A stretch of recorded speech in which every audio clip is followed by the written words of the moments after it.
Oke, itu well model. Sekarang kita masuk dua topik terakhir, yaitu reservoir model. Reservoir model yang paling gampang adalah homogeneous, reservoir homogen.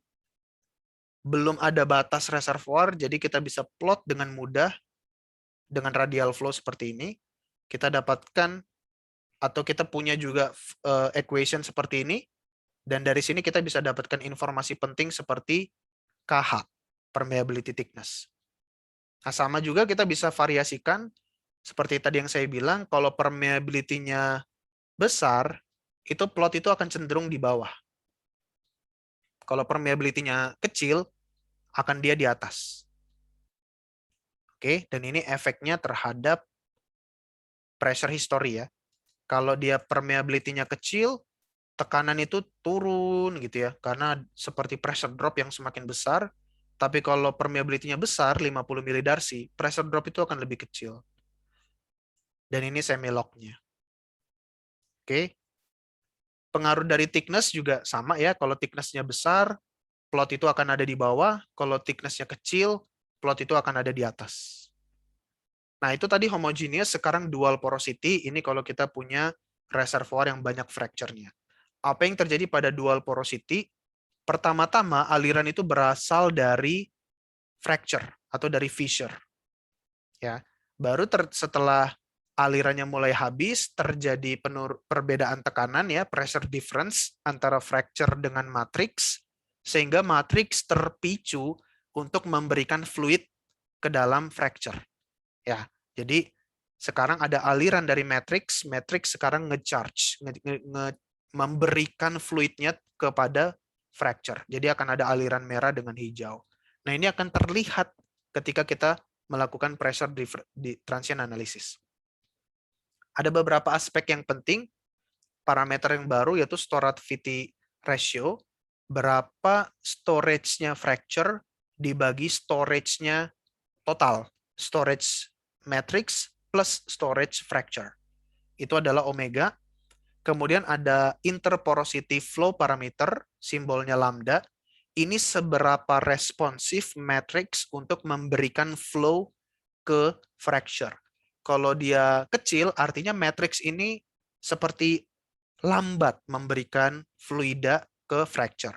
Tapi kalau interporosity flow parameter cepat, besar, artinya matrix itu segera memberikan fluida masuk ke dalam fracture. Kemudian ada juga istilahnya pseudo steady state atau transient pada double porosity atau dual porosity ini. Pada pseudo steady state, matrix ini yang punya permeability yang tinggi, dia bisa dibilang tidak ada pressure drop di sepanjang matrix. Jadi di picture kan tuh seperti ini. Pressure itu garis lurus saja gitu. Nah, pressure drop hanya terjadi di fracture ketika si matrix memberikan fluida ke fracture. Jadi terjadi di interface. Nanti ada implikasinya. Kemudian kalau di transient, pressure drop itu terjadi di dalam matrix juga. Selain di dalam interface dari fracture, dari matrix ke fracture. Nah, karena efek dari pseudo steady state itu, di mana matrix tidak ada pressure drop, tapi di interface ini ada pressure drop, maka akan terbentuk kawah. Setelah kita plot, ya efek itu akan memberikan kawah pada plot dual porosity. Ya, akan ada kawah seperti ini, dan ini membuat kita lebih mudah. Oh, kalau ada kawah, kemungkinan ada dual porosity. Kalau ada dual porosity, kemungkinan reservoir saya mengalami natural fracture, misalnya seperti itu. Baru setelah kawah selesai efeknya, baru kita masuk ke radial flow, terlihat di sini, jadi kita bisa analisis permeability-nya. Nah, efek-efeknya apa? Kalau storativity-nya kecil, artinya storage-nya dari fracture itu kecil, dari storage total, kawahnya itu besar. Ya, tapi kalau storage-nya itu 50% dari fracture, maka seolah-olah tidak ada kawah.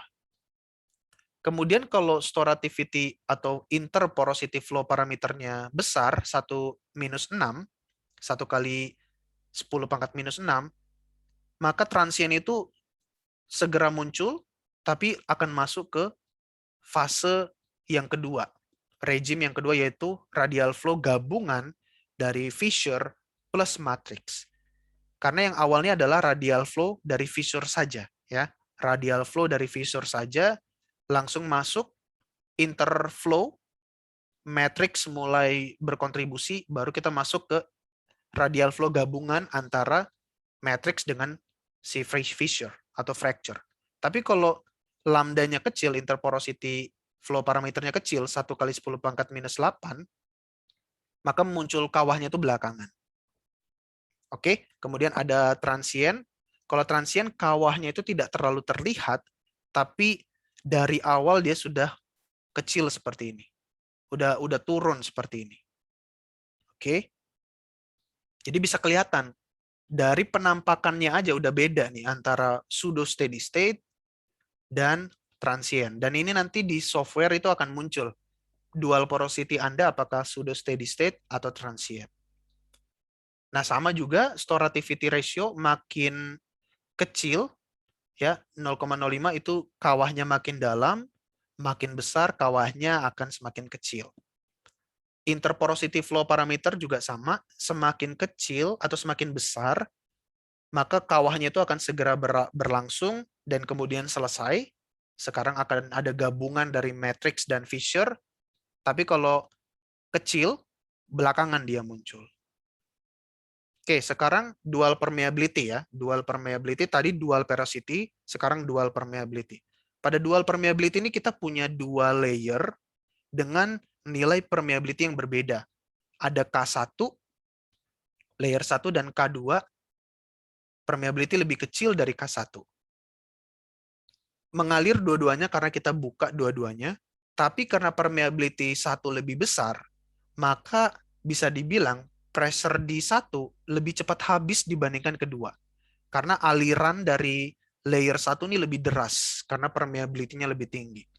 Oke, karena pressure di 1 akan lebih kecil, karena dia dalam tanda petik lebih cepat habis, itu akan menginduce cross flow dari layer 2 menuju layer 1.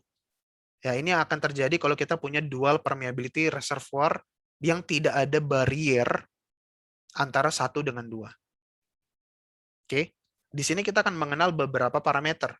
Yang pertama ada layer storativity ratio, perbandingan layer 1 terhadap storativity atau storage dari total layer. Ya, ini volume kali porosity kali compressibility itu adalah storage ya.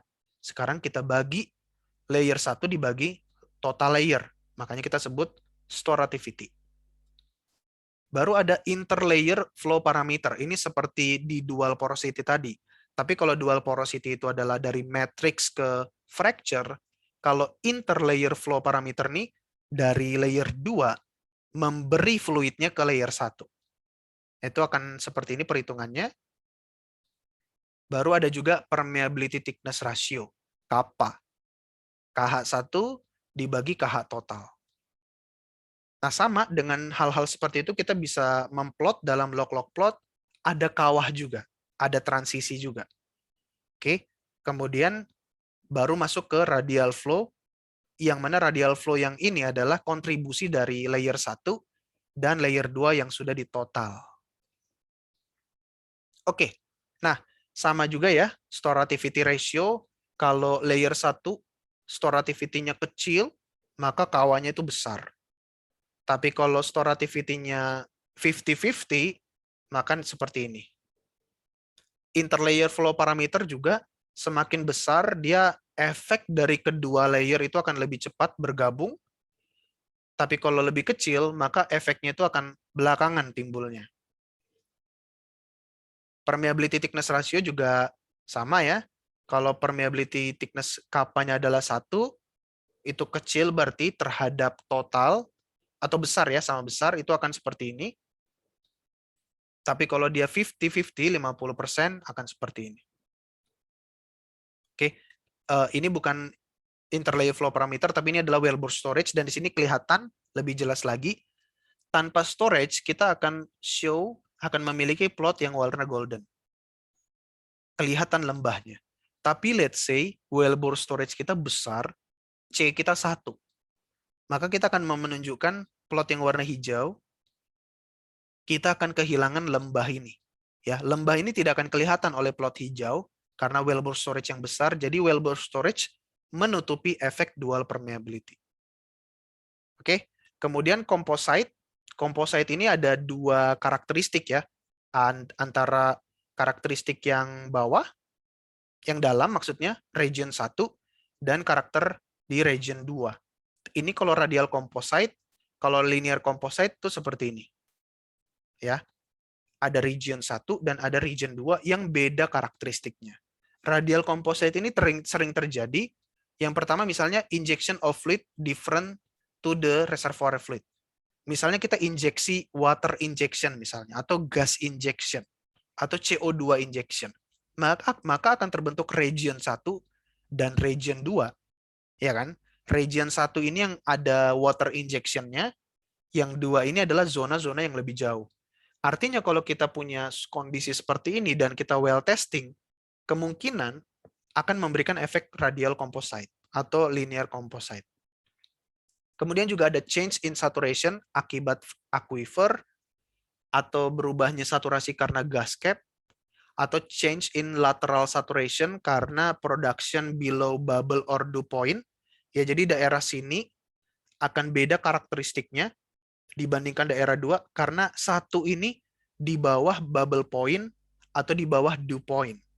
Jadi akan berbeda kondisi fluida saturasi di sini dibandingkan zona 2. Itu sangat mungkin terjadi. Atau karena kompartementalisasi, ya, memang dia kompartemen aja. Ya, ada perbedaan karakter aja antara 1 dengan 2. Facies change, perubahan facies juga bisa, atau memang karena perubahan aktual reservoir karakteristik. Ya, beda permeability, beda porosity itu bisa terjadi dan dia memberikan radial composite effect seperti ini. Nah, ini yang kalau kita punya waktu, saya ingin membahas case-nya, satu case dalam nanti kita pakai software. Nah, kemudian kita juga bisa membandingkan mobility ratio, mobility di zona 1 dibandingkan mobility di zona 2. Diffusivity ratio, diffusivity di zona 1 dibagi diffusivity zona 2. Zona 1 dan 2-nya ditunjukkan dari perbedaan warna ini ya. Nah, kalau kita plot gimana? Kalau M dan D-nya besar, kita akan naik. Oke. Tapi kalau MD-nya kecil, 0,1 kita akan turun. Definisinya tuh di sini. Ya. Jadi selalu 1 dibagi 2. Jadi kalau mobility dan diffusivity di zona 2 lebih besar, maka plotnya akan turun. Tapi kalau lebih kecil di zona 2, dia akan naik. Ya, ini kalau radial composite, ini kalau linear composite, sama trennya, cuman bentuknya aja berbeda. Oke, kalau berbeda antara mobility dan diffusivity, itu akan seperti trennya. Ya, realnya itu seperti apa? Kalau kita plot, itu seperti ini. Pertama ada inner zone, zona 1 radial flow itu di sini, baru turun. Ya, turun misalnya karena M dan D-nya lebih kecil, di bawah 1, jadi mobility dan diffusivity region 2 itu lebih besar, dia akan turun ya, dan masuk ke radial flow total, atau radial flow dari outer zone, dari zona 2. Jadi ada radial flow zona 1, baru kita masuk ke radial flow zona 2.